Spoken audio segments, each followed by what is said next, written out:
Hey everybody, it's your boy Truett, and I'm extremely excited for today's video because we're starting a brand new series today. The name of this series is called What Makes a Godly Woman. You heard that right, What Makes a Godly Woman.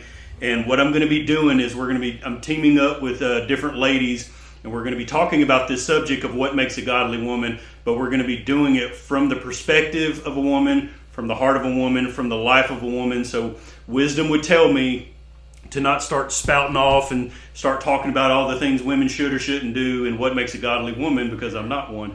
So I'm going to be teaming up with some amazing godly women, the women that are the closest to me, the women that I trust the most when it comes to spiritual things. And I'm extremely excited. So we just wrapped up our series, What Makes a Godly Man. So now today we're starting this series, What Makes a Godly Woman. And I couldn't think of two more awesome ladies to start this series with. So today I'm actually joined by two people that are not strangers to this YouTube channel, and they're definitely not strangers to my own life. So I wanted to sit and talk to them. And for those of you who know me or don't know me, I'm here with my wife Chelsea and my mother-in-law Carolyn. So I'm here with my baby mama, the love of my life, my best friend, and I'm also here with who I call my mother in heart, my mother-in-law Carolyn. So I'm sitting with Chelsea and Carolyn. And they are two people who I love, two ladies that I admire, two ladies that have impacted my life and impacted my walk with the Lord an extreme amount. So I really wanted to sit down and talk with them. And again, this is my wife and my mother-in-law. And what I'm doing in this series, I'm purposely teaming up with ladies. But one thing I'm doing is I'm teaming up with ladies who have like personalities, like mindsets in life, just have a lot of similarities, and we're going to be sitting down with them through the eyes of a woman, and we're going to be discussing the topic of what makes a godly woman. So like I said, I paired them together on purpose.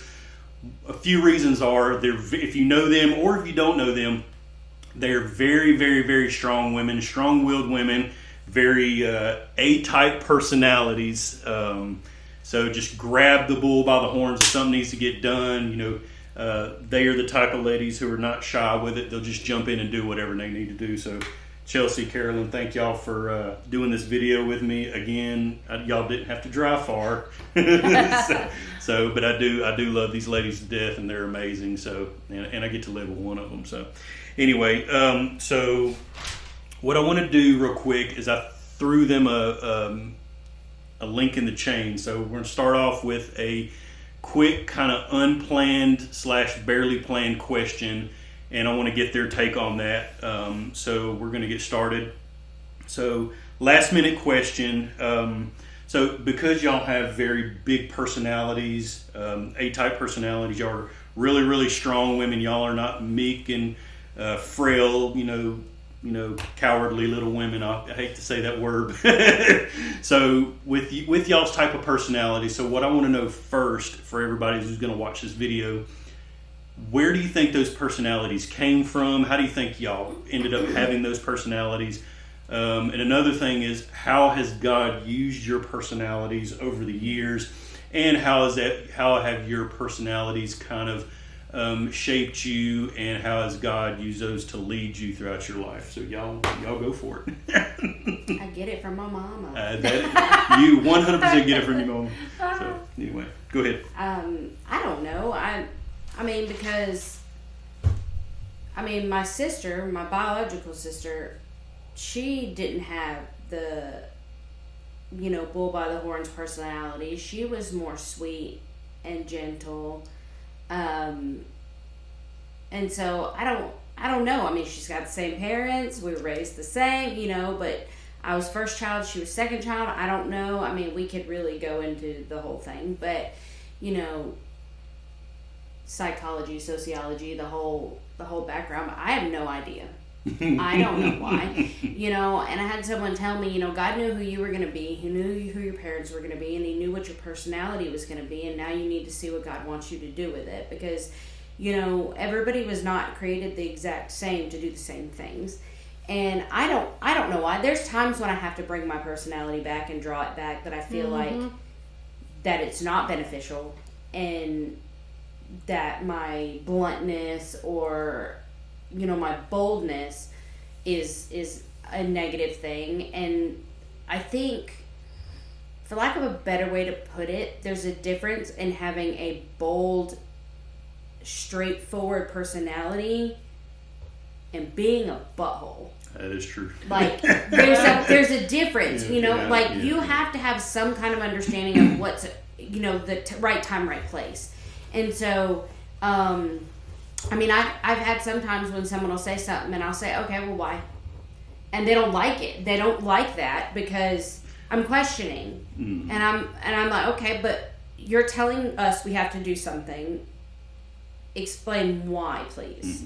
Like, I'm willing to do. You explain it to me and it makes sense and it's what needs to be done. And so people don't like that. So a lot of times some people love it. Some people love us because it's black and white. We're not sugarcoating it or powdering your butt. It is what it is. They know what they're getting into. Yeah. Yes. Yeah, we are who we are. Yeah. We don't change because of who someone else is. Yeah. And our behavior, well, my behavior specifically would change based on if God tweaks me. Sometimes, like recently, something was told to me and it hurt really, really bad. Well, immediately, humanly, I would have went and bit that. Springing into action. Yes, but God said you need to be quiet for a while. You need to be quiet, and I said I can't say a word until I prayed about it. Now I did say some words, and then I had to ask God to forgive me and that person to forgive me. But the thing is, I don't have a problem in asking for forgiveness. I think that's the big difference there in between having a bold personality and having a type or whatever you want to call it, and having a jerk personality. Like, they both are bold in what they're saying, but one is willing to say, okay, you know what, I got that wrong, or no, not only did I get that wrong, I wasn't wrong.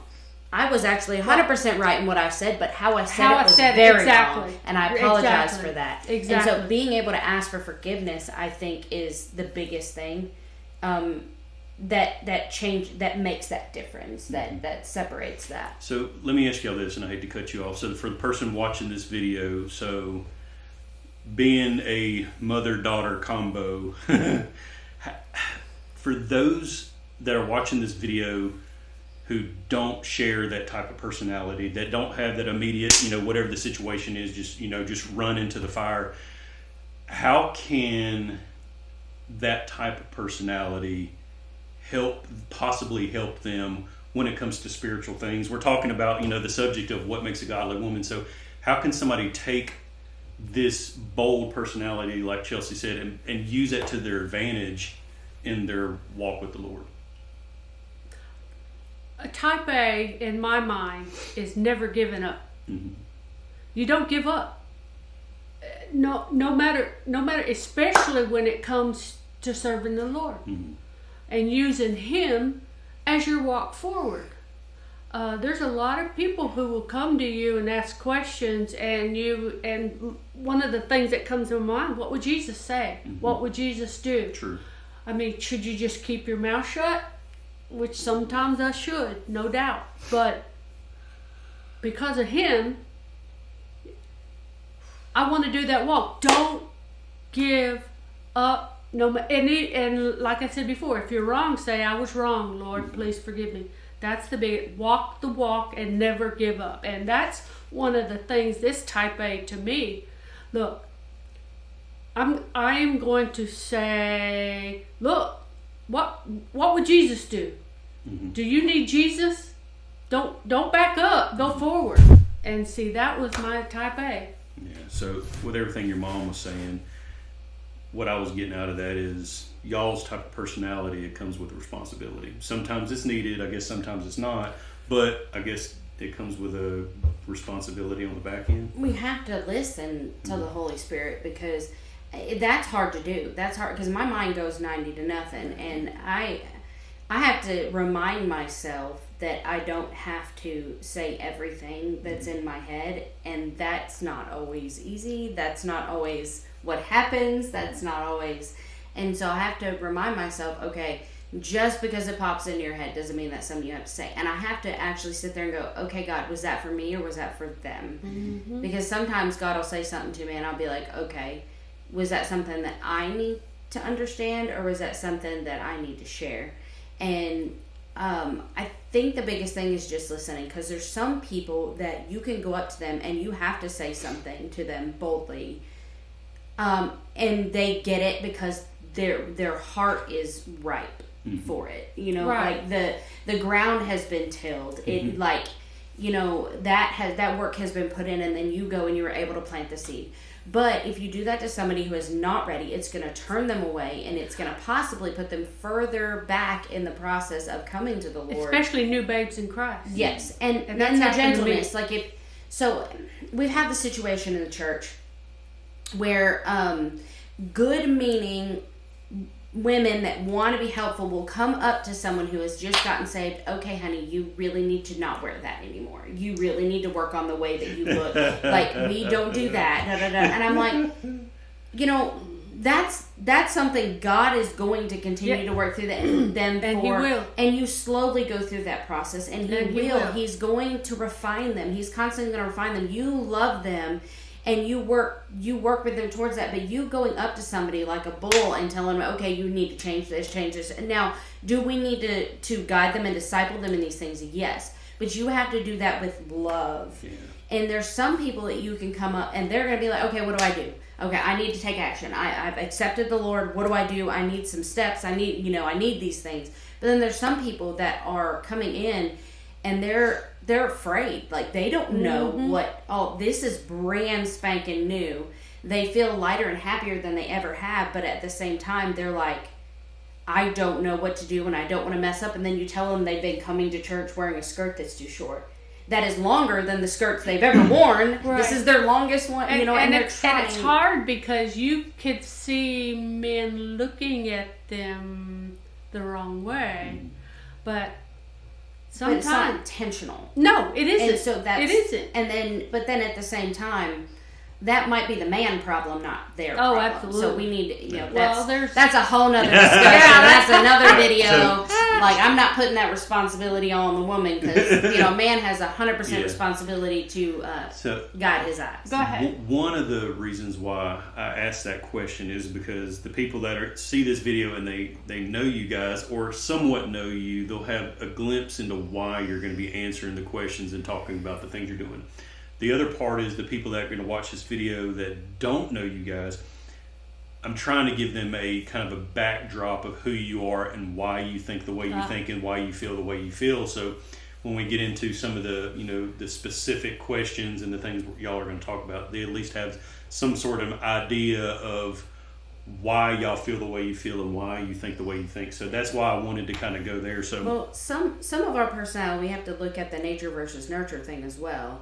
Is that some of our personality you're born with. Some like whether you're an assertive person, whether you're a meek, mild person. There's some of those like where you go more to, but then a lot of times your environment creates that. They either mold that or they break it down or they and so like mom, she goes into the military and then marries a Marine and then goes through this, and she, is taking care of the family, doing all this while he's gone, and PCSing and traveling, doing all this stuff by herself and all these things. Like, that takes a strong person. It does. And, you wonder why so many marriages in the military end up in divorces, because a lot of women struggle with that. I mean, you get it. I know exactly why. Yeah, you struggle with that.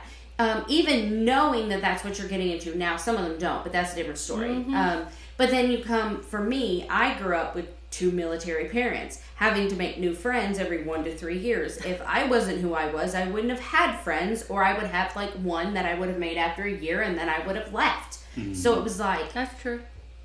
I didn't make like the closest lifelong friend, because Right. I didn't have the time to develop those relationships. But I easily became friendly and outgoing with people because I didn't have a choice. So was that nature or was that nurture? If it was, nature, I wouldn't have automatically done that. But nurture was, I didn't really have another option if I wanted No, that's my friend. Yeah. And then and I was encouraged, go, do, be, play, have fun, so I was encouraged for those things. But my sister was still encouraged the same way and raised the same way and did the same thing, and she still had friends, but she was a lot more meek and calm and gentle about it. So, you have to look at that. And then, military, but then we end up having, special needs kids that we have to advocate for and do all these things. Right. So in that, my personality has become a benefit. Yeah, true. So- Very true. Well, God teaches us things as we go that we know, okay, I did that for a reason. Yeah. I went through that for a definite reason. And so that's most of my life. Oh, by the way, maturing in the faith is probably one of the biggest thing I've done to keep my marriage, keep my family, keep my daughter, because you go through a lot. And if it wasn't for my faith in the Lord and His grace that covers me. So I'm glad Blew me up. you said that. So I would say we'll get started, but we've already gotten started. Oh, As you can sorry. tell. No, we've already gotten started. So that's actually going to pair perfectly with my very first question. So okay. the icebreaker was your personality. Why that's how Icebreakers. Yeah. We're breaking the ice. I mean they'll smash the ice. Yeah. Okay. So the first question that was actually planned was this. So perfectly put on your. So your biggest job above all jobs and your greatest responsibility. You mentioned being a mom and a wife and everything else, but for me, my opinion and my thought is this, and I want to hear y'all's thoughts on it. Your greatest responsibility is yourself, and the way I got this written down was this: your own walk with the Lord, being a woman of faith, having faith in Jesus specifically. What does that look like for you? Because outside of being a mom and a wife and everything else, I mean, you need to take care of yourself. Make sure your own heart's in check before you can check anybody else. So as a woman of faith, as a woman who loves God, your greatest responsibility is making sure you're following the Lord first. So y'all unpack that for us. You can do nothing in His kingdom if you don't follow the Lord. True. I mean, you can make a lot of stuff mean and evil and hateful and deceitful. I mean, go on and on and on. But is that what you want? So I wanted to please the Lord first. I want to please Him first. And I want Him to say, well done, my good and faithful servant. But if I don't love Him, well, how am I going to take care of myself? Oh, by the way, I love you enough to accept the Lord into my heart. I did not want you to go anywhere off the chart, off the spiritual chart. And I knew I would have a definite, I would make, go one way or the other. Well, how do I keep from doing that? The Lord is my shepherd. In Him. Yeah. That's the biggie. I think that's hard. I kind of, with my faith with the Lord, I think, I go up and down with spending time. I get so busy. I'm one of those. My mind goes 90 to nothing. We're so busy. We've got all this going on, taking care of the kids. It's like, we've got doctor's appointment, and it's a common thing, especially, with the kids that we have in the preteen age and this time frame. There's so much going on, all this stuff that yourself kind of goes on the back burner, which means your personal time goes on the back burner, and all these things I don't. And so I get to the point where I'm like, oh my gosh, I haven't read my Bible in a week. Like, I mean, it's all the time. And then I feel but like... that's everybody, Chelsea. Well, not that's what I'm just you. saying. Like, it's very typical in this in this point in my life that this is happening. And so that I feel bad, and it's a regretful situation, and I hate it, but at the same time I'm like, okay, one thing has to stay completely true. When you don't have that time, are you still staying faithful to the Lord? Are you still are you doing things you shouldn't be doing? Are you doing things you should be doing? In terms of your faith, like, we know we need to read the Word, but I notice when I'm not spending the time with the Lord and I'm not spending that time worshiping, that all of a sudden my choice in music starts to change a little bit. Yes. My words Even your may thought change. process. The thought process may Exactly. change.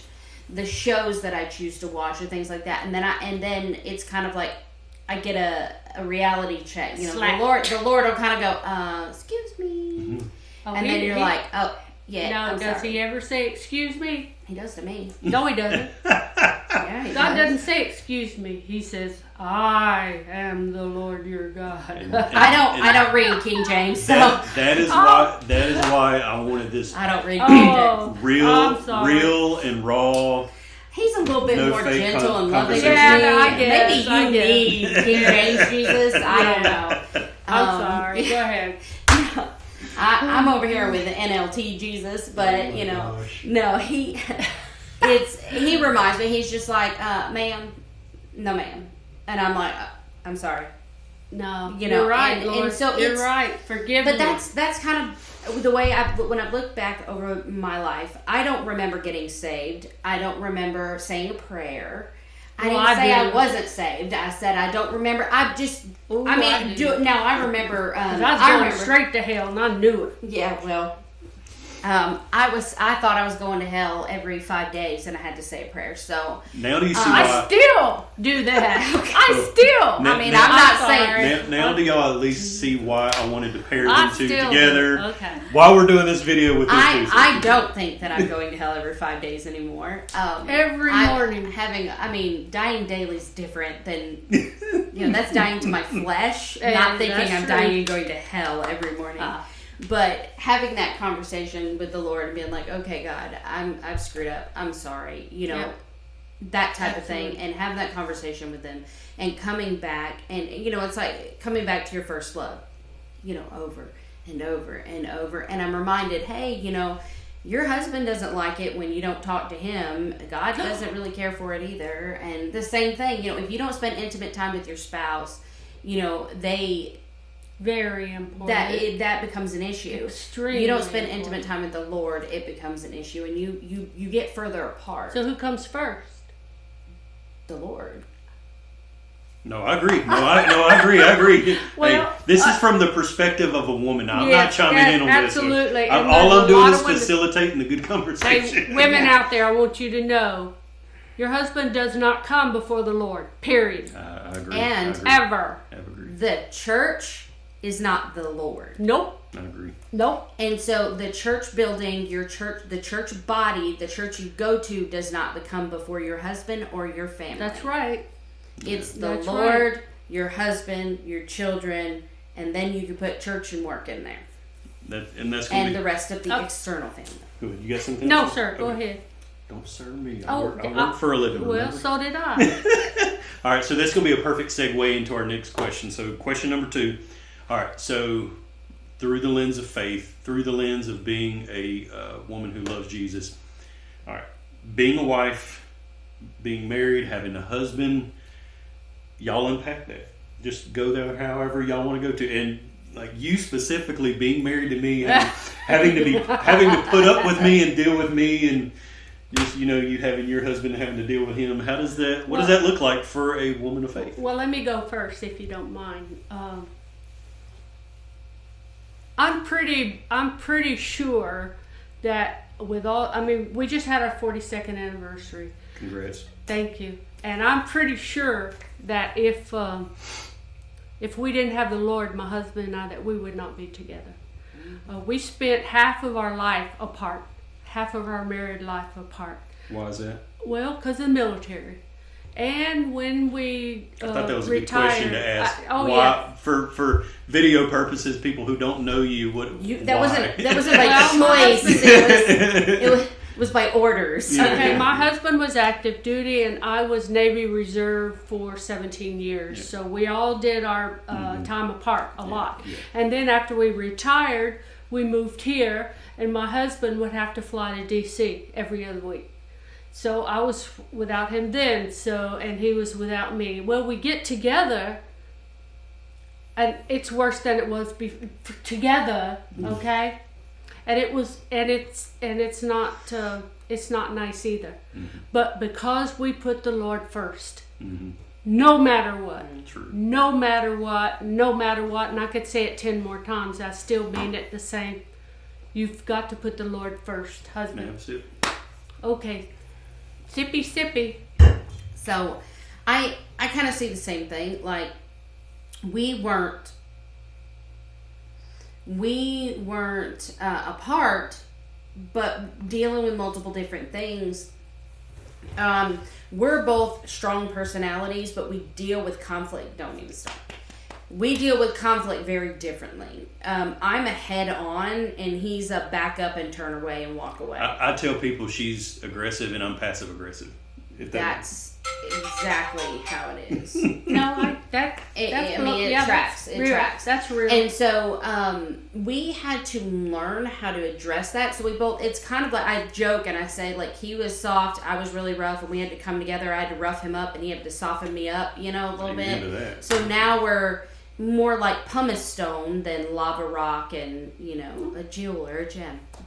And so we get together, You said that nicely.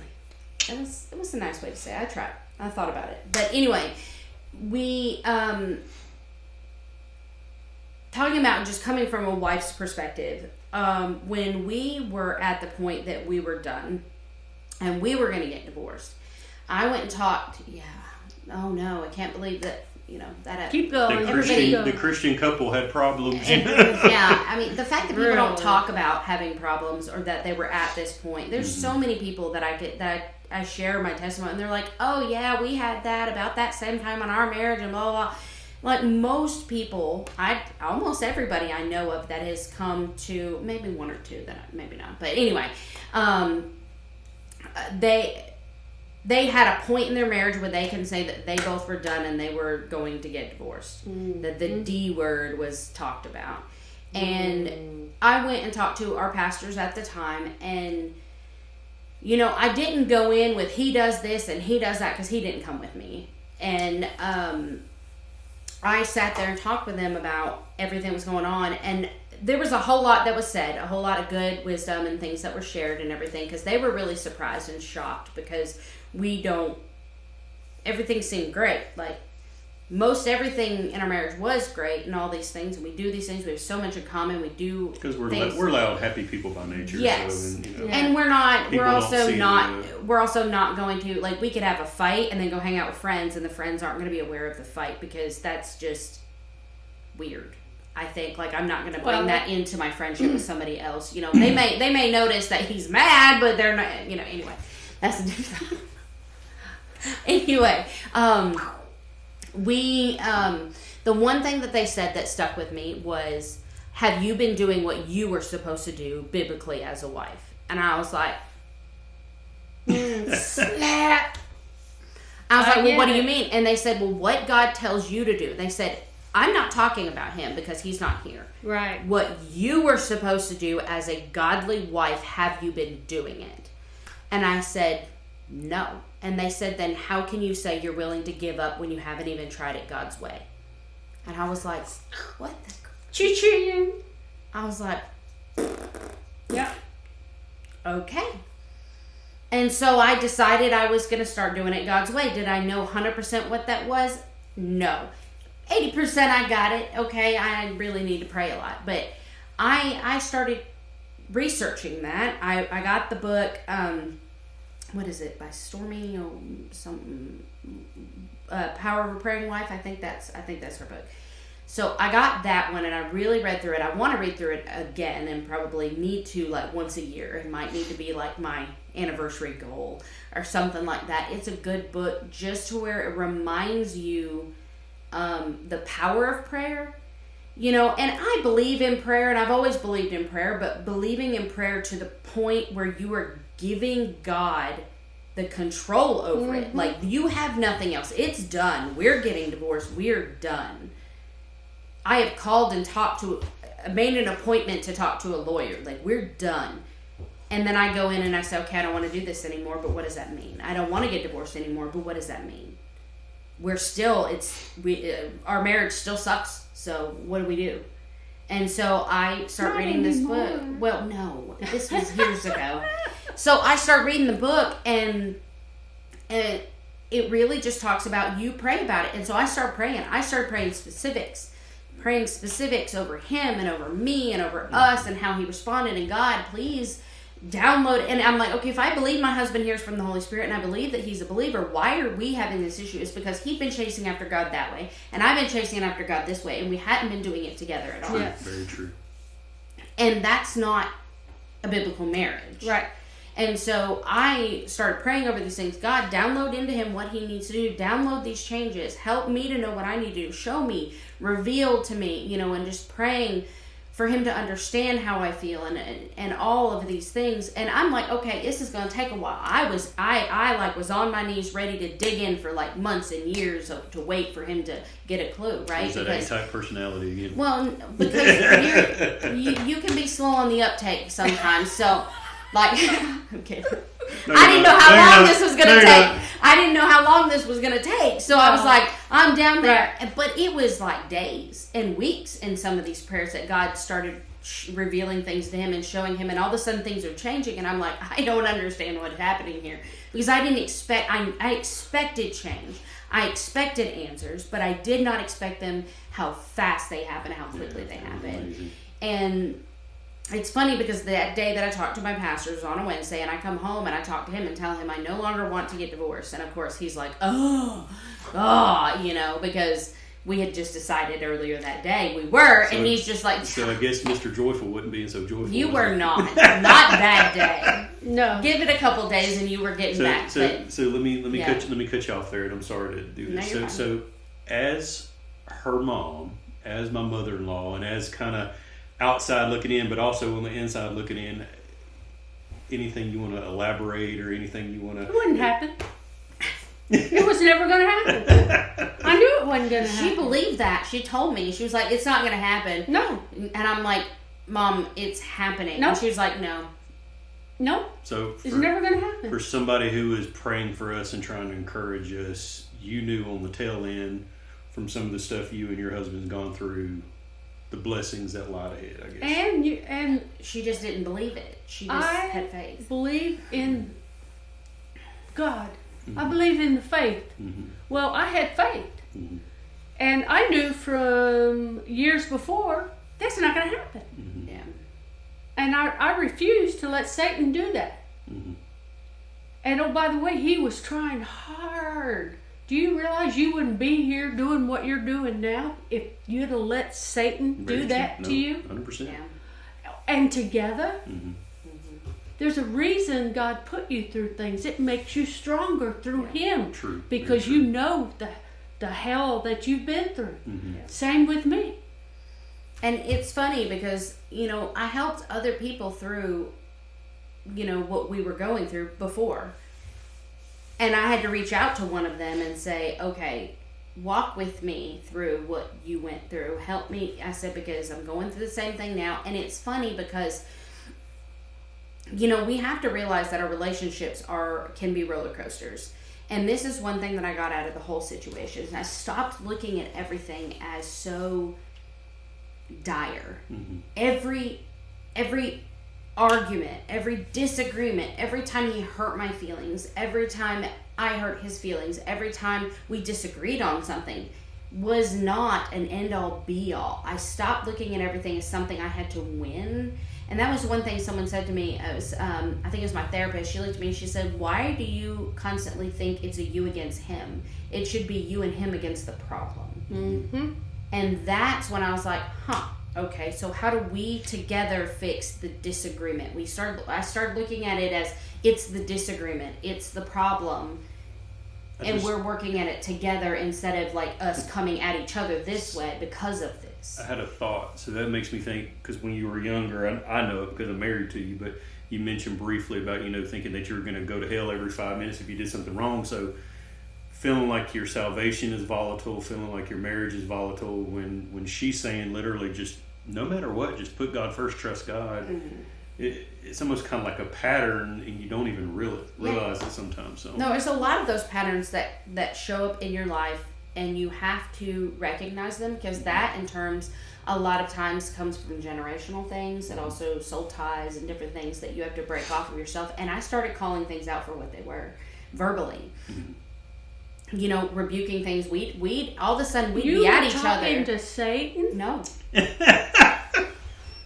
Why not? I mean, I was not actually, because I was more talking to his minions. But anyway, we're talking to them right now. But I would call it out, because I would recognize, almost like I felt like, and I asked the Holy Spirit, please shine a light on what is going on here, because something's not right. And it kind of shine a light on the different things that I started, and even within myself, dealing with depression and anxiety and the different things that were calling things out for what they were. I felt the biggie. Yes, I felt like it was almost like a wake up, like, oh, that's what's going on, and it was almost like shining a light, and then the roaches scatter away. It kind of felt like that in a lot of ways. But for our marriage, I felt like we were able to come together and realize we had a common goal, and that we had decided. And that night when I told him I wasn't willing, I said, because we haven't done it God's way, and I don't feel like I don't want our marriage to end, and to us to realize that we didn't try everything we possibly could, and we haven't done it God's way, so we can't say we've done it the best way. I said, how does that make sense? How does it make sense to give up? Even though we did ministry, like you said, we did all the things. I was running for God this way, you're running for God. All the things. In everybody's viewpoint. We were a great Christian couple, and our marriage was like, we'd post pictures and hashtag marriage goals. People would comment underneath it and stuff, and didn't know that we were wanting to get divorced. Yeah. Like, people don't know those things, and that's why we talk about Facebook and all this stuff. You can't compare yourself to what people put on social media, because they put the best part of things on social media. Like, you don't know most of the time. Yeah. Though the ones that don't, that's exhausting. But in general, like, you can't compare your life to somebody else, because you do not know what somebody else is going through. But on top of that, if you only put the best of everything, and nobody sees that what we as Christians struggle, nobody's sharing their testimony of what they've gone through, and what we've whitewashed in like this purity wash. Right. We've purity washed the world, all the Christian world, to where we're not sharing the blood and guts of this spiritual warfare we've just gone through, and shared with people. Man, this sucks, but guess what? I'm over here because I have this faith in what I wanted God to do.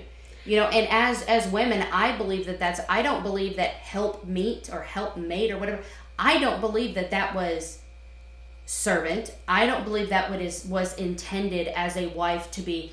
I believe that was more of, you go into terms, and I believe it was more of the one who stands next to you in battle, the one who's standing there, helping you, fighting by your side, that is helping you get the war plans, helping you, do all of these things, that is there with you, not behind you doing, is standing there with you, fighting this battle with you. You're the general, you're responsible if we lose. Well, guess what? You know what the biggest problem in most marriages, not just marriages, but spiritual warfare is? What? Communication, or the lack of. Very true. The lack of. Yeah.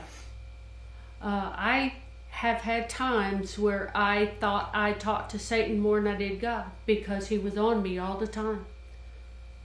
Okay, that's not right. Yeah. I should be talking to the Lord way more. Father, you're in control. Father, you know what's going on. Give me give me the strength, Yeah. to do every day what you would have me to do.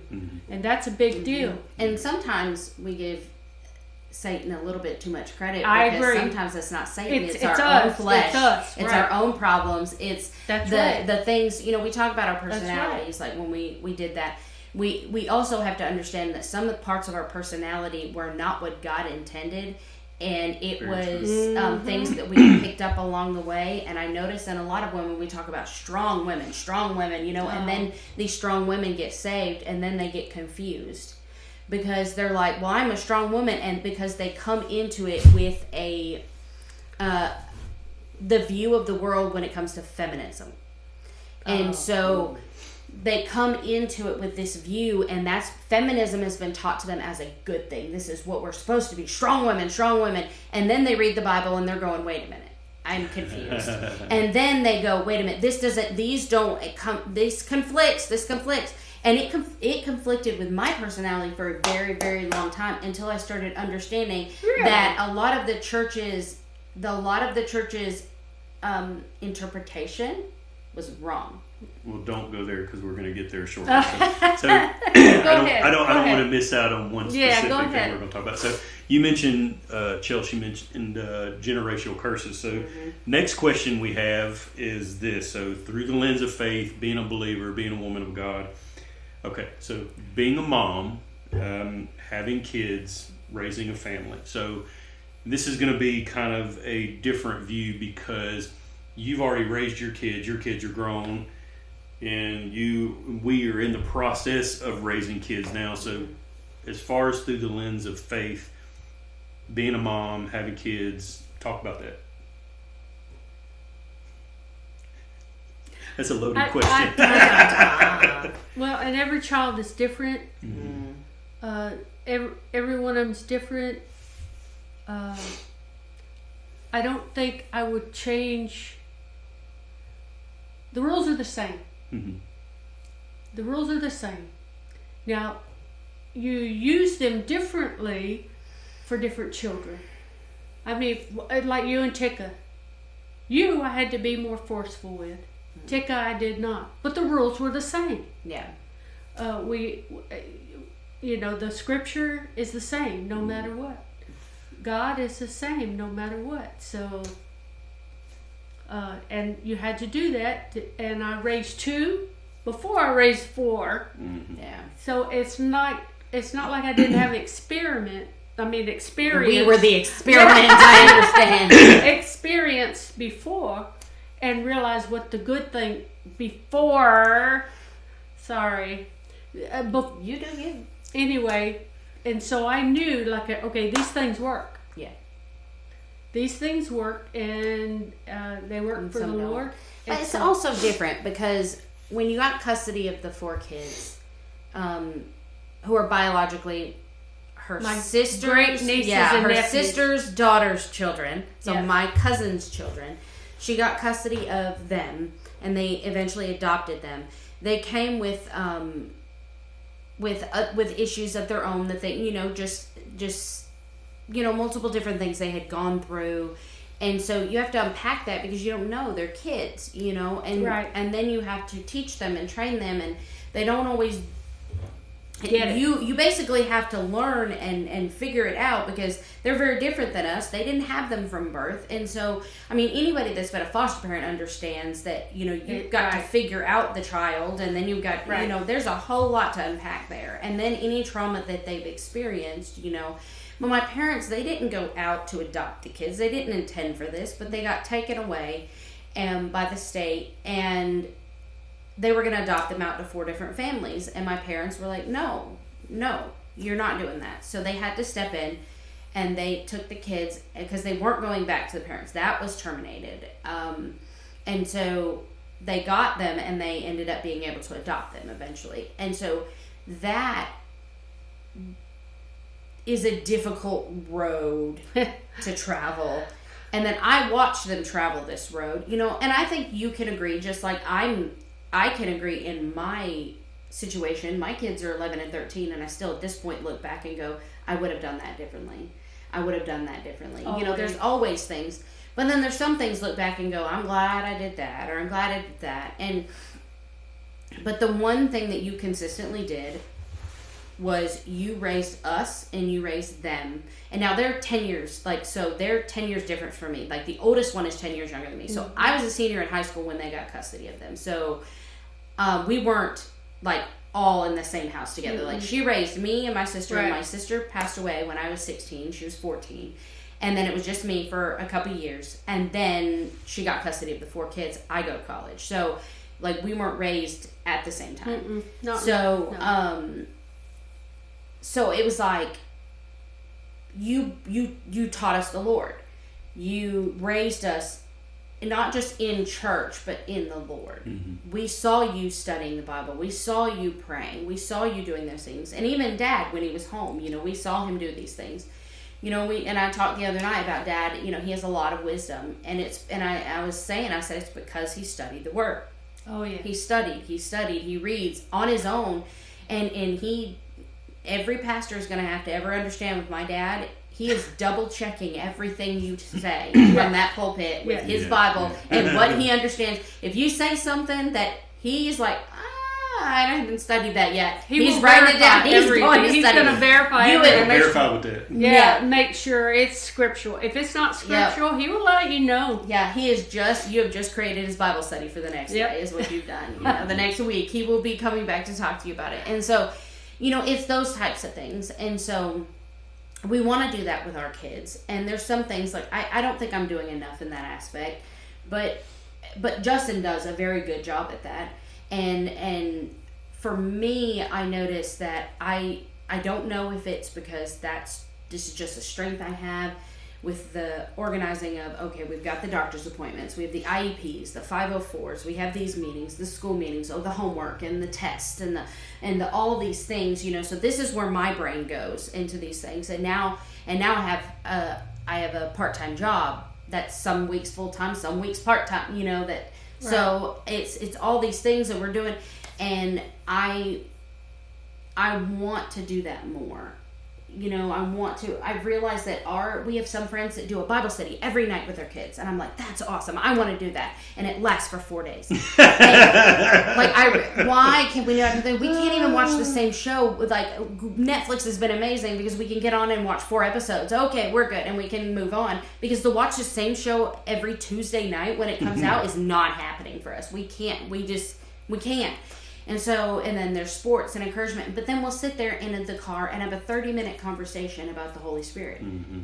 We'll just, Jude will ask a question, and all of a sudden we're having this whole conversation. Or something happens at school. You know, there was a friend who took their life, and we have to have a conversation with our kids, and that's hard. Yeah, but I think that for me, and I'm sorry to butt in, but no, you're good. The fruit of seeing your kids, I know for me personally, one of our children having, autism, being special needs, and the other one just being all boy all the time, that to see both of them in their own ways praising God, worshiping God, our daughter just having dance parties for Jesus just because she just loves Jesus. She doesn't care about nothing else.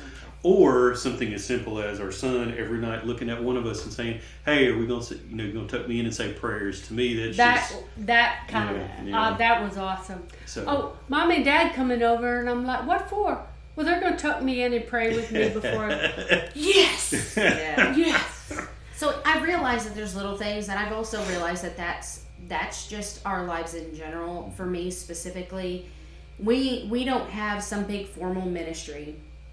It's relationships. Mm-hmm. It's conversations. It's things we do, people we talk to, raising our kids. Like, for me, that's my ministry at this point, raising my kids, teaching them, doing the things for them. It's a constant thought process. I mean, I lay up at night and think, okay, well, did we do the trust right? Do we have this stuff set up right so that if something happens to us, that our kids are taken care of? Because it's not like someone's going to get custody of our kids, have them till they're 18 and go. My daughter is probably going to be there for a very, very long time. We don't know. We don't know. And then, You don't. different struggles and different things. Like, these are the things that I stay up at night and think about. And I'm like, okay, God, I need you to protect them. I need you to take care of them. Help me, please, to do what's right for my kids. And I will say this, and sorry to butt in again. No, you're good. That you said something about not having a formal ministry. As like me and her specific, we've done many formal ministries many different times over many years and in all kinds of different ways. The Lord, allowing us to, prioritize our lives, prioritizing our family to get certain things, in check, making sure the family unit's good before we do other things. I think it's very important. But the next thing I want to touch on is this, and I'm just doing a purposeful progression in the things we're talking about. The next thing I want to talk about is through the lens of faith once again. Having a family, having extended family, and simply put, day in, day out, dealing with the people that you love the most, just family, extended family, etc.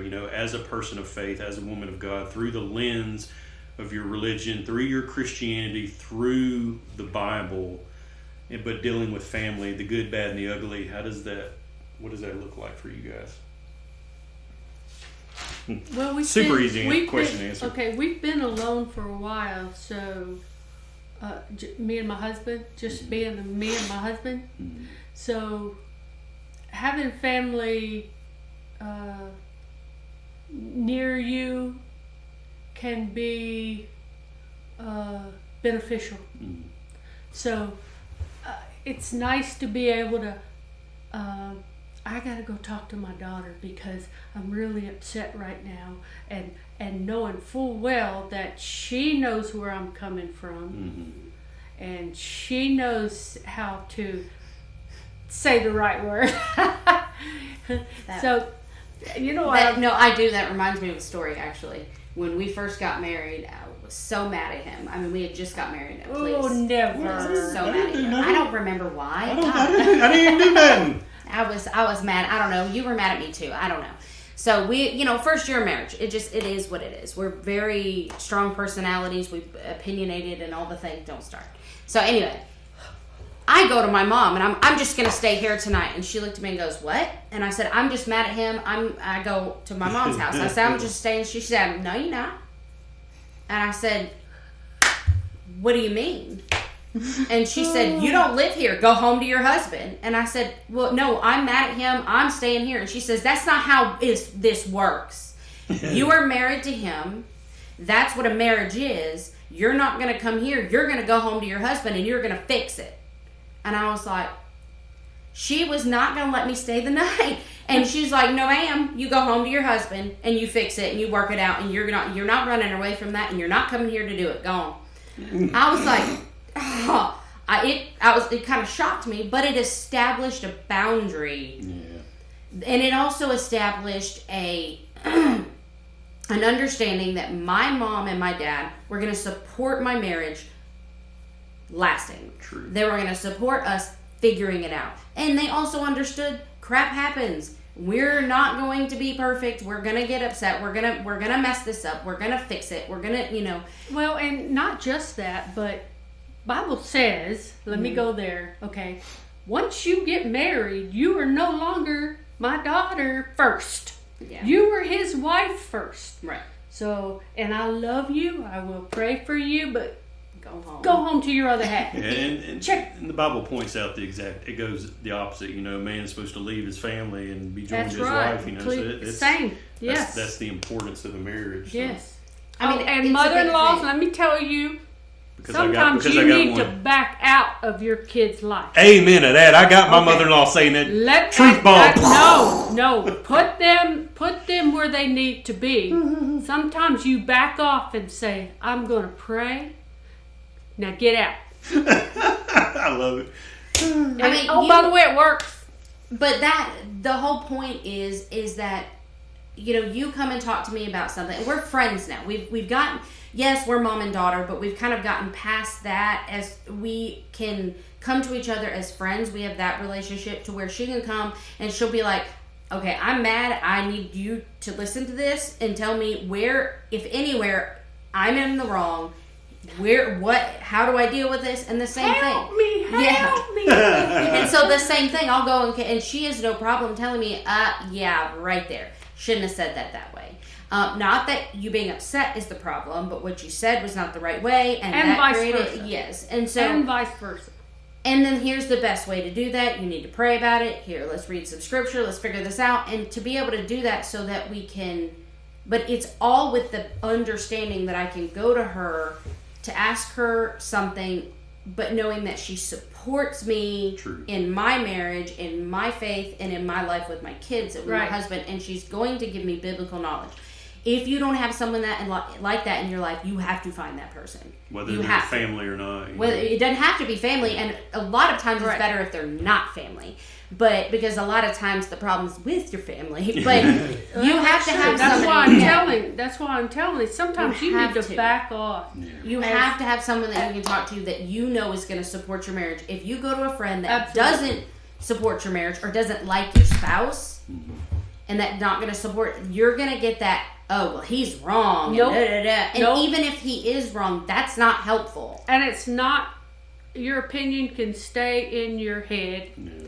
It's not your business at that point. No. And so having that conversation and being able to support that needs it's wise counsel. So, that's a biggie. So once again, it's going to lead perfectly into our next conversation. I hadn't planned any of this.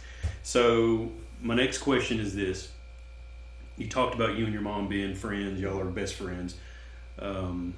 Shameless plug. I know she's a lot like her mama, but I'm literally married to the female version of my father-in-law. So I just told him I was going to throw that in there. That's all right. That's all right. So, but you also, with y'all being best friends, always have been best friends, no matter what life has brought you guys. But also, you said sometimes you need to find that person who might not be family. So the next question is, as a woman of faith, having friends, being a friend, having somebody around you, either being that godly example or needing that godly example.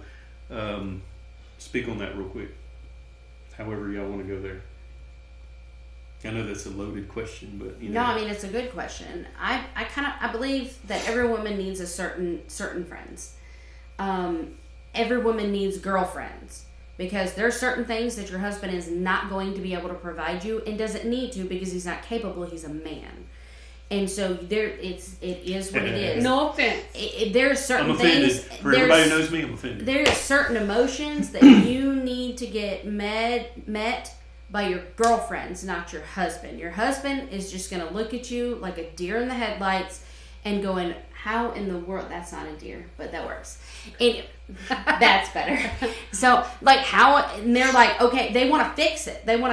But you don't always want it fixed. And so having the conversation, but having girlfriends really, really helps. But you have to be careful about the girlfriends that you get and the girlfriends that you talk to about certain things. I do not believe every one of your girlfriends needs to know if you got in a fight with your husband. True. That's not their business. And honestly, it really probably shouldn't be talked about to most people at all. But you have certain confidence that there needs to be someone that you can go to, and they're going to help you lift your spirits if you're down. You need that person in your life. You need someone that you can go to if you truly need someone to tell you the God's honest truth. No matter what. No matter what. Everything from was I wrong to does this make me look fat. You need that friend. Because believe me, my husband, do I look big in this? He's gonna say no because he thinks that I look good in pretty much anything. And then I look. Watch it. Then I look in a picture later, and I'm like, really? I literally have a bulge from here to Texas, and you're not even saying anything. Like, that roll is like a mountain, and you didn't even tell me. He's like, you look good and all that. Yeah, he wasn't. You asked the question. I did, but like I'm saying, you've got to have wisdom on who to ask the questions to. What answer do you want? You're going to have that friend that's going to be like, girl, you're amazing. You've got that hype friend, so you've got, and you need to be able to understand and establish which ones are which. And you can't just meet someone and have them enter that role. You have to get to know people and create those relationships. So, here's a question. So, you specific, because you mentioned in y'all's military career you didn't have family around very often, and y'all went every 3 to 4 years from city to city, state to state, country to country, church to church, place to place. 3 years. So it was important for you guys to have friends or be friendly, and just the way the Lord has used you in your life as a whole, from place to place. How has that been a big deal for you, especially involved with church and ministry, and just not being settled in one place for so long? We knew we were going to be mobile. Mm-hmm. We knew we were there for a certain limited time. Mm-hmm.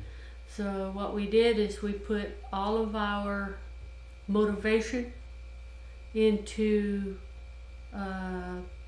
children's ministry. We did a lot of that, mainly because of our children, and went to church a lot. Now, the friends, I did not have a lot of Christian friends. Mm-hmm.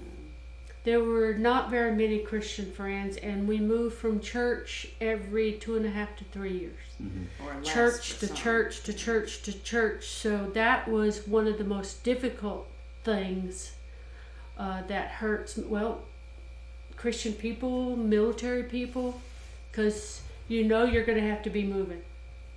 Not only friends, you're going to say, okay, that was nice being friends with you for 3 years, bye. Mm-hmm. And you still know them, but you're not friends. It's different nowadays because you have social media, you have text messaging, Oh. you have phones. Back then it there was was mail. nothing. It was like, It was mail with a stamp. That was yeah, it. and that was, I mean, and after a while that diminishes. Like there is not, and because you couldn't just talk on the phone, it cost you $1 million. Yeah, and one of the reasons I wanted to ask that is because even though y'all are retired, you're not in the military anymore, it almost seems like from the outside looking in that the Lord is still using you that way. Going from church to church, place to place, helping people, blessing people, giving to people, encouraging people, building up people, and then the Lord moves you. So it's almost like that gift that God has given you and that path that He's had. It's like He's still, even in retirement, He still has you living that way. So it's just different. And I don't know. The last thing you said was the Lord moving you. Mm-hmm. The Lord Mm-hmm. moving you. True. The Lord, and see, we knew, okay, wherever we go, God's going to do it. True. God's going to put us where He wants to be, and where He wants us to be for His reason, for His kingdom, for His glory. And we did not ever say, oh, it's about us. Mm-hmm. Once you do that, plan to get slammed every I time. agree. But it was His thing that He put us everywhere for certain reasons and certain times. So my next question is this: through the lens of faith, ministry, the gospel, living out your salvation, living out your faith in real life application, Monday through Sunday, or however you want to look at the calendar, Sunday through Saturday, the Great Commission, living out Matthew chapter 28, doing those things that the Lord specifically placed on believers to do. As far as being a woman of faith, how has that looked for you?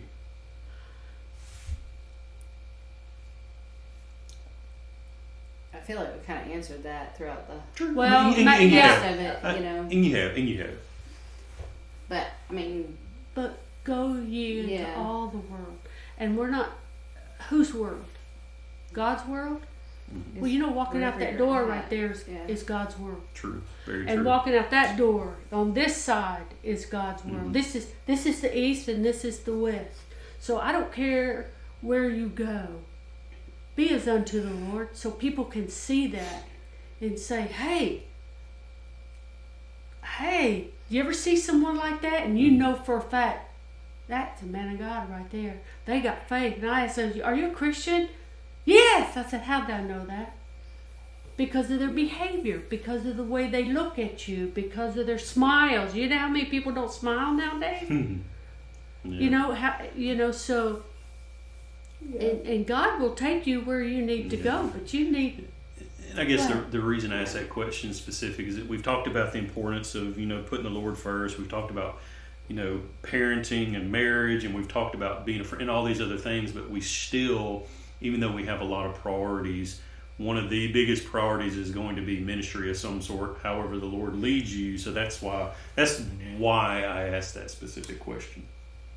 I mean, I think right now my biggest ministry, I talked to some of my friends that do ministries and stuff like that, and we realize that a lot of our ministry is our kids, our biggest ministry. Even if they are doing formal ministry in a church, their biggest ministry is their kids.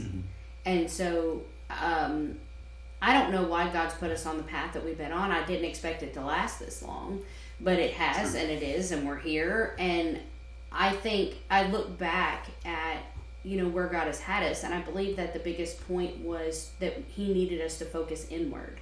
He needed us to focus on us. He needed us to focus on them, because that's when we started noticing different things that were going on, you know, with our kids and what they have going on, just, you know, with Kaylee's autism, Judah's ADHD in school and all these things, and then what was going on in our marriage and all this stuff. Like, if we had other things that were pulling us in so many different directions, I'm not sure we would have had the energy, or we would have had a lot of the things to deal with everything that we did. And I know that I remember sitting there and with we were looking at Facebook, and we realized that one of our youth pastor friends that we had done some things with, they weren't married anymore, and we didn't know that, and we were like, whoa, we didn't. And then I looked at him and I was like, that could have easily been us. Easily. And the only difference was we're really stubborn. And like, we are. You're stubborn, or we're stubborn? Or y'all are stubborn? Okay. We didn't want to be that. We didn't want it to end, because the good is great. But we had to work on the bad and the ugly. Like, we had to fix that. We had to go through. Everybody's going to have issues. You're going to have problems in your marriage. You're going to. I don't know. I don't know what God has called us to, but I know that conversations are had, and I feel like in today's day and age, more is going to be done for the Lord, and more of the gospel is going to be shared out in the world, and through conversations and relationships and things like that, and us discipling each other and doing all of that, than in what we have recognized as formal church. And ministry is not about specifically preaching the gospel, and it's being who God made you to go say, do you know God loves you? I just wanted to tell you that. True. And then be open for them to say, someone come to me in church and said, I just want you to know that I love you, and you've blessed me with how you, of course they talk about specifics, and I'm so humbled. Then I want to cry and get on my, I get it. I want to be on my face before the Lord, because that humbled me more than anything. Is that not a ministry? It is. I had a girl come up to me, and she was like, I just wanted to tell you how much you mean to me. And I was like, we're friends at church. We hug you, and we're friends on Facebook and everything. And I was like, oh, thanks. Okay. And she was like, sweet lady. I know. But we didn't hang out outside of church. We didn't go to lunch. No. We didn't talk on the phone or text or anything. She said, you were the first one who ever, you friended me on Facebook, and you were the first one to ever reach out and talk to me and smile to me, and you made me feel like I belonged. Like you're somebody. She had just moved here, and she had come to church and was trying to, she just felt alone. Yeah. And I was like, oh, okay. And I was doing nothing but being myself. Yep. I didn't know any of this until years later. And I saw her on Facebook. Oh, that's my friend from church, and I didn't. Y'all reminded me of something when we were doing our series, What Makes a Godly Man. One of our mutual friends, love him to death, shout out, J Squared.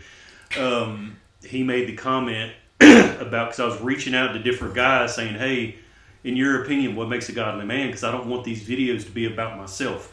That's why I'm talking to multiple different people, doing multiple different interviews, because I don't want everything that we're doing be all Justin based. I want it to be everybody that is affected Justin to do it. So he made the comment, what makes a godly man was It's not doing those extraordinary things rarely. It's doing the good things, the simple things on a consistent basis. Yes, consistency. Right, that's it. I And like that's the big like thing, that. talking about the relationship with the Lord. And I think that's when I look back at my relationship with the Lord. And, I always talk about, I feel like I'm on the path. I'm on a path to go to the Lord. And we talk about, the path is narrow or whatever. So maybe it's a narrow, is. Maybe it's a narrow path. I don't know. You've seen this world today? I'm on my own personal path, narrow or whatever. I'm on this path, and I'm constantly going to the Lord. That I veer off, I do things I shouldn't, but I'm constantly coming back and going towards the Lord. Now, am I going this way and serving different gods? No, I'm talking about like doing things I shouldn't do. But I've never one time denied the Lord. Yep. Have I gone through and questioned? I went through that whole phase where I questioned whether God was real. Yes, and then I went through a whole phase where I questioned. Why are you doing this? Yeah. Why are you doing? Question whether the Holy Spirit was real. I've gone through and questioned whether God loved me the way He loves everybody else while I was dealing with massive depression issues and all these things. I've gone through all of that, but I've never once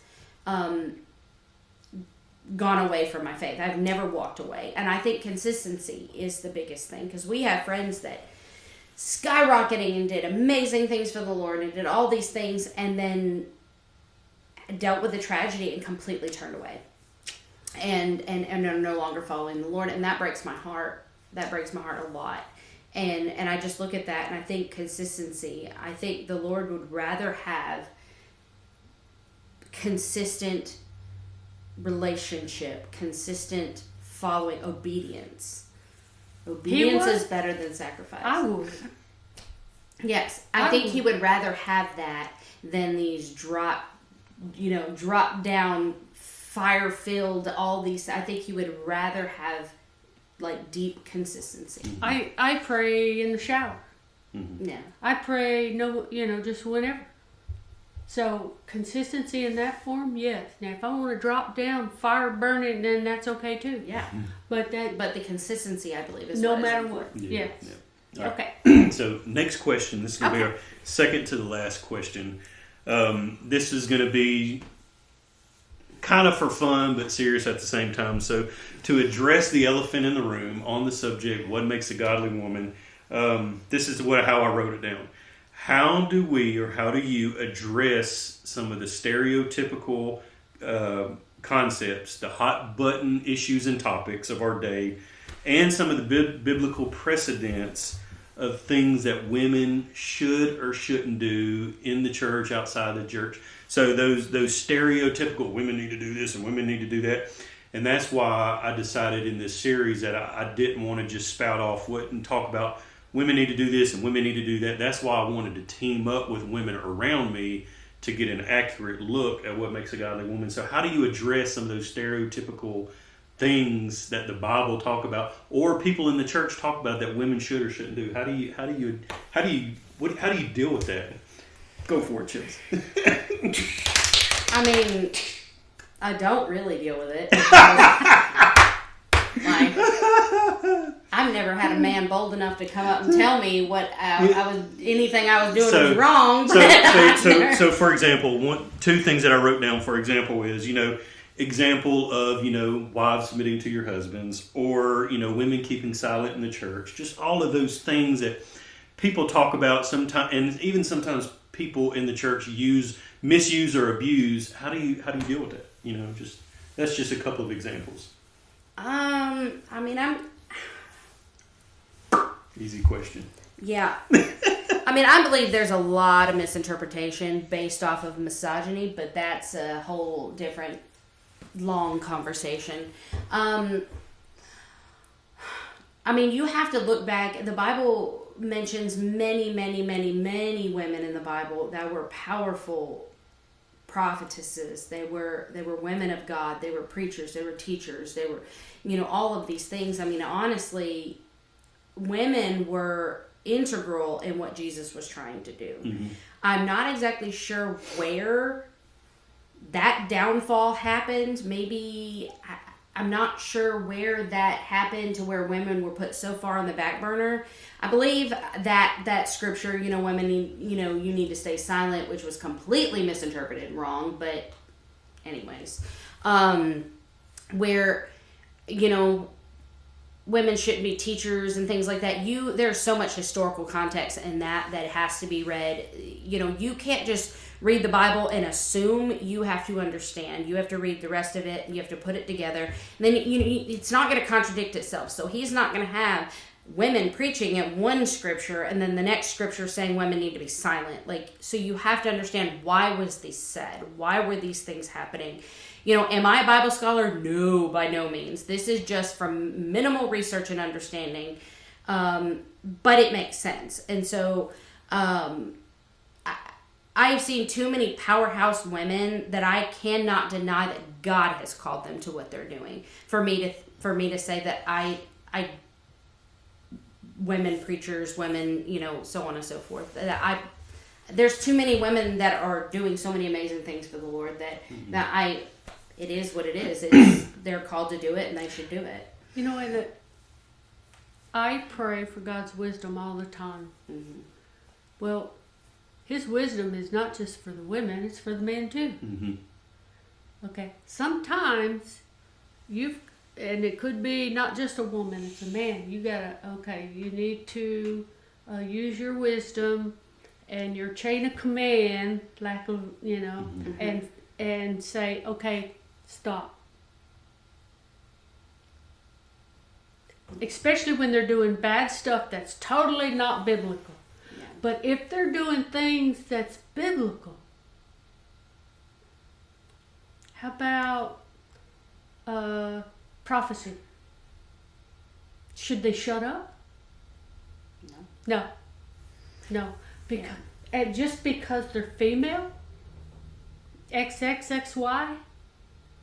Yeah, I guess I have a hard time with we're made in the image of God, but one's better than the other. That don't make sense to me.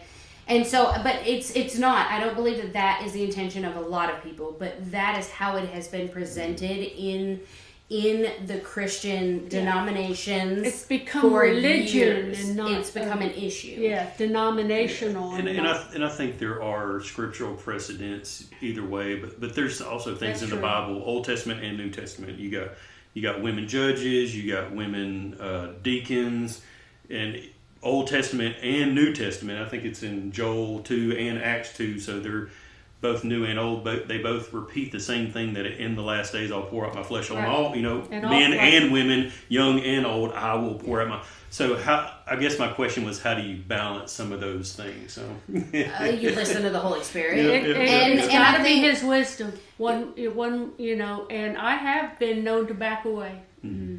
I have. All right. We have to talk about who has the responsibility before the Lord. And biblically, that is the husband. I agree. And biblically, it says that, so I look at things and we agree together. We do things together. We do everything. I believe that's the way it's supposed to be. From finances to how we're going to raise our kids. Do we agree on everything? No, but we come to a compromise. We on pretty much everything. So what if your husband's not a Christian? It is what it is. I mean, you still. I'm just saying. What if he's not? I mean, at that point, you still have to. He's still the head of the house. It is what it is. Mm-hmm. Because that's the design that God placed. Now we talk a lot about God's design. It's because it is the way that it works best in what God created. Why? I don't know. It just does.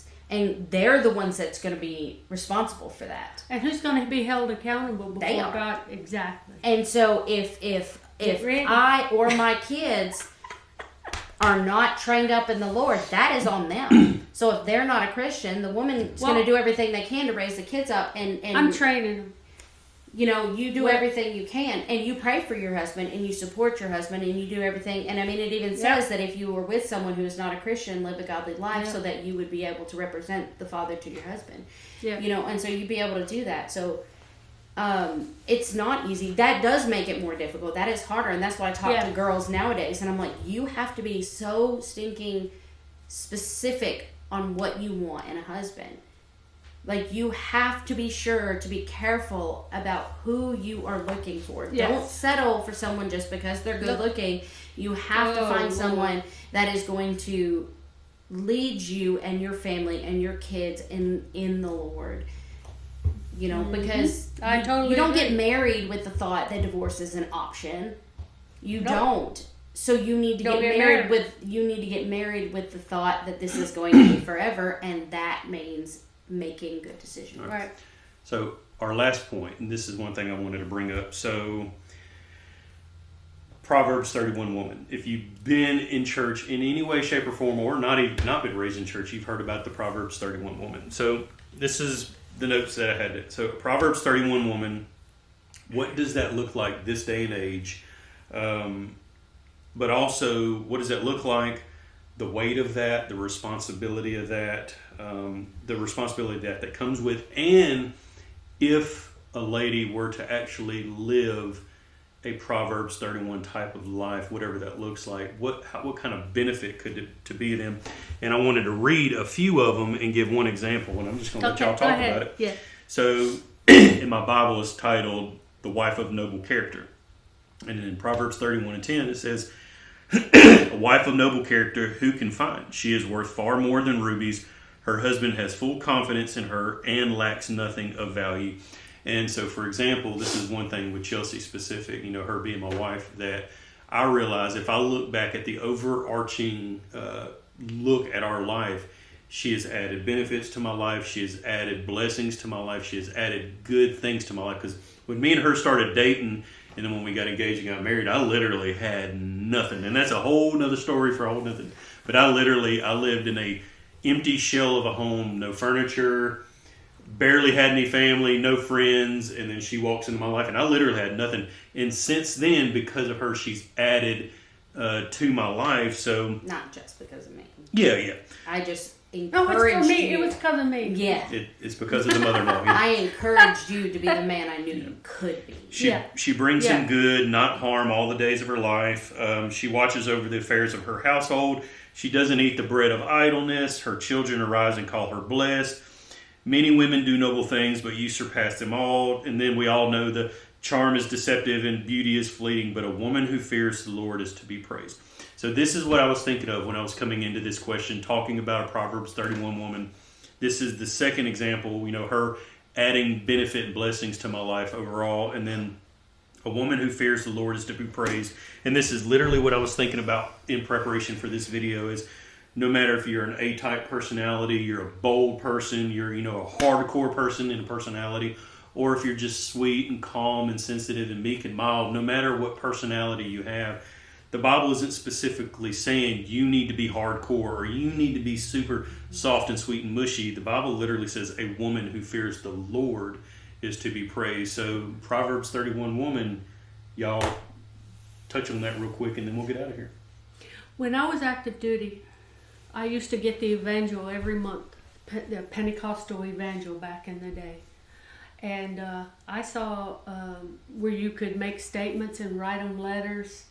And of course, they didn't have the email back in the day. Well, they probably did, but back in them days. Yeah, but so I wrote them a letter, and basically, and they printed my letter. And basically, it was about being afraid of God, the fear of God. And so when I got it back, and they sent me that, and I took it to one of my bosses who was a chief at the time, and I showed him, look. He goes, and he did that, and I'm like, what? He goes, you fear God? Okay, and it hit me then that some people didn't. True. I didn't get that. You mean you don't? And then I was like, whoa, ooh. So now think about that. Yes, I fear God. And it's not because he's going to hurt me. It's because he loves me enough to take care of me. And I fear him because of my stupidity. Not because he did anything stupid. And I think we have to understand fear is more in a reverent Yes. fear than Yes. a scared And fear. right, and the fear back he in has the day the is complete different than what capability we to th- Sodom and Gomorrah. Oh, us. absolutely. But we know that he loves us But and they take didn't care fear of him. No. But he No. loves us and he cares for us and he Yes. I can't look at my life and think that I wouldn't. I don't know. I guess it's kind of like when you love and take care of your kids, but then when they do wrong, they have that fear of Go, it's Mom. gonna get them. It's gonna, it's like, well, it's like Judah, he's 11. So the fun preteen attitude is coming out in full force. Yes. So we get yeah, please. So we're sitting there and he'll kind of like spout off and I'll just turn and look at him like, and he's like, oh crap. Yeah, like Well, he it's knows the same. immediately, Yeah, like exactly. that's, and him understanding I love him and will do anything for him, because if he has an issue, he comes to me. If, he comes for comfort. Hey, can I sit with you? Sure, bud. Hey, can you come say prayers with me? Something happened at school or whatever, that type of thing. But at the same time, like, the rules are the rules, the respect is the respect, like those type of things. But Yep. I think with the Proverbs 31 woman, my biggest thing that I get from it is throughout all of those things, her children, look at her, respect and all those different things. Her husband has, all these things. I think the biggest thing that it shows is that the Proverbs 31 woman gets up and is not 100% concerned about herself. She is not, she's not lazy. She's not worried about getting what she needs. Mm-mm. She's taking care of her kids and her family first. She's loving, she's still taking care of herself, because it says, it says beauty and jewels and all this are fleeting or whatever, but at the same time, that means that she had these things. That means that she had these things, she obviously took care of herself because her husband was respected, and you're not going to be respected if, your family's falling apart. Right. She took care of herself, she took care of her children, she took care of her life. She bought a field, she benefited and her household. And none of that would have happened if she didn't take care of it. Mm-hmm.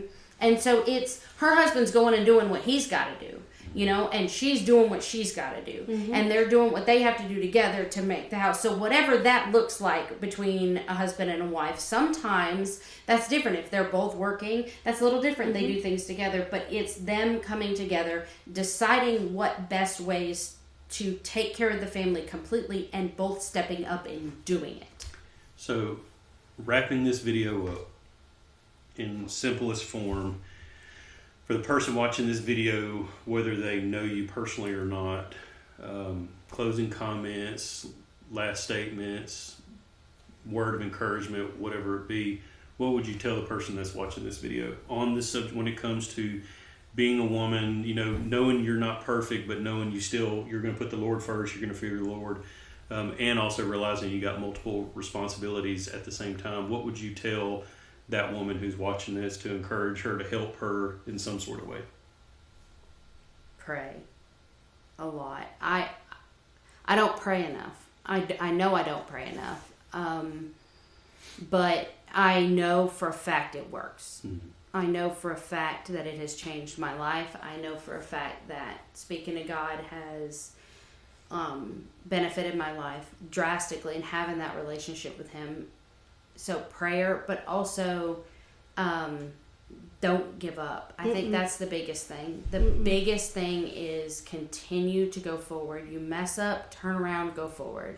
You say something you shouldn't, apologize, move on. You do something you shouldn't, apologize, move on.